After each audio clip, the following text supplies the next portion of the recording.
राज्य के मंत्री और पूर्व मुख्यमंत्री चंपई सोरेन ने अपने दिल की बात कह दी। उन्होंने सोशल मीडिया पर लेटर जारी किया है जिसमें उन्होंने इस्तीफे का संकेत दिया है। उन्होंने लेटर में क्या लिखा है उसको हूबहू पढ़िए। जोहार साथियों, आज समाचार देखने के बाद आप सभी के मन में कई सवाल उमड़ रहे होंगे। आखिर ऐसा क्या हुआ जिसने कोल्हान के एक छोटे से गांव में रहने वाले एक गरीब किसान के बेटे को इस मोड़ पर लाकर खड़ा कर दिया। अपने सार्वजनिक जीवन की शुरुआत में औद्योगिक घरानों के खिलाफ मजदूरों की आवाज उठाने से लेकर झारखंड आंदोलन तक मैंने हमेशा जन सरोकार की राजनीति की है। राज्य के आदिवासियों, मूलवासियों, गरीबों, मजदूरों, छात्रों एवं पिछड़ों तक के सभी लोगों को उनका अधिकार दिलवाने का प्रयास करता रहा हूँ। किसी भी पद पर रहा अथवा नहीं, लेकिन हर पल जनता के लिए उपलब्ध रहा। उन लोगों के मुद्दे उठाता रहा जिन्होंने झारखंड राज्य के साथ अपने बेहतर भविष्य के सपने देखे थे। इसी बीच 31 जनवरी को एक अभूतपूर्व घटनाक्रम के बाद इंडिया गठबंधन ने मुझे झारखंड के 12वें मुख्यमंत्री के तौर पर राज्य की सेवा करने के लिए चुना।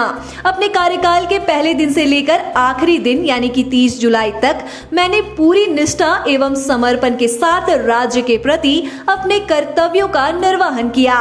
इस दौरान हमने जनहित में कई फैसले लिए और हमेशा की तरह हर किसी के लिए सदैव उपलब्ध रहा। बड़े बुजुर्गों, महिलाओं, युवाओं, छात्रों एवं समाज के हर तबके तथा राज्य के हर व्यक्ति को ध्यान में रखते हुए हमने जो निर्णय लिए उसका मूल्यांकन राज्य की जनता करेगी। जब सत्ता मिली तब बाबा तिलका मांझी, भगवान बिरसा मुंडा और सिद्धू कान्हू जैसे वीरों को नमन कर राज्य की सेवा करने का संकल्प लिया था। झारखंड का बच्चा बच्चा जानता है कि अपने कार्यकाल के दौरान मैंने कभी भी किसी के साथ ना गलत किया ना होने दिया। इसी बीच हूल दिवस के अगले दिन मुझे पता चलता है कि अगले 2 दिनों के मेरे सभी कार्यक्रमों को पार्टी नेतृत्व द्वारा स्थगित करवा दिया गया है। इसमें एक सार्वजनिक कार्यक्रम दुमका में था, जबकि दूसरा कार्यक्रम पीजीटी शिक्षकों को नियुक्ति पत्र वितरण करने का था। पूछने पर पता चला कि गठबंधन द्वारा 3 जुलाई को विधायक दल की बैठक बुलाई गई है। तब तक आप सीएम के तौर पर किसी कार्यक्रम में नहीं जा सकते हैं।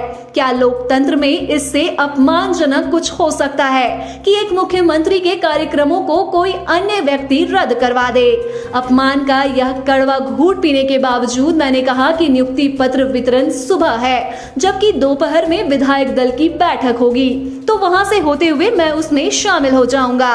लेकिन उधर से साफ इनकार कर दिया गया। पिछले 4 दशकों के अपने बेदाग राजनीतिक सफर में मैं पहली बार भीतर से टूट गया। समझ नहीं आ रहा था कि मैं क्या करूं। 2 दिन तक चुपचाप बैठकर आत्म मंथन करता रहा।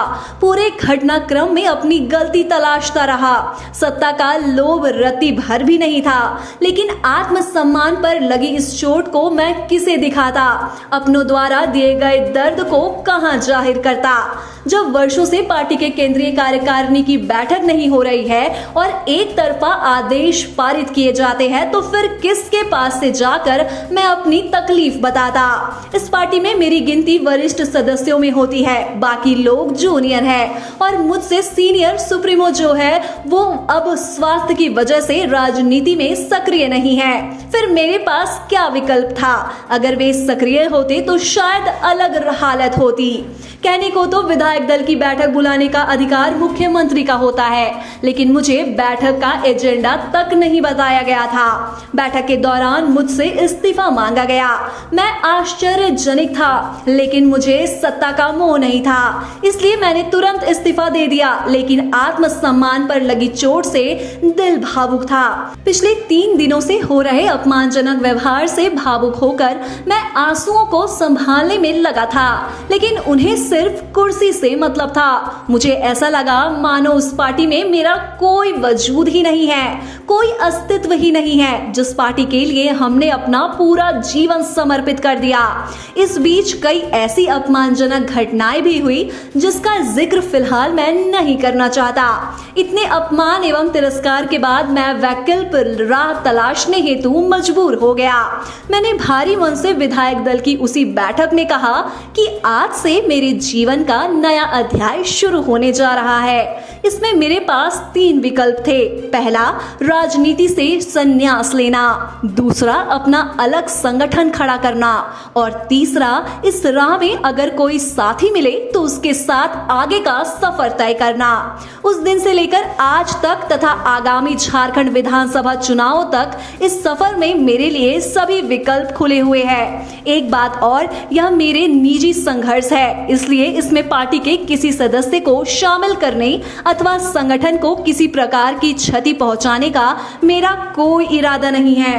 इस पार्टी को हमने अपने खून पसीने से सींचा है, उसका नुकसान करने के बारे में तो कभी सोच भी मैं नहीं सकता।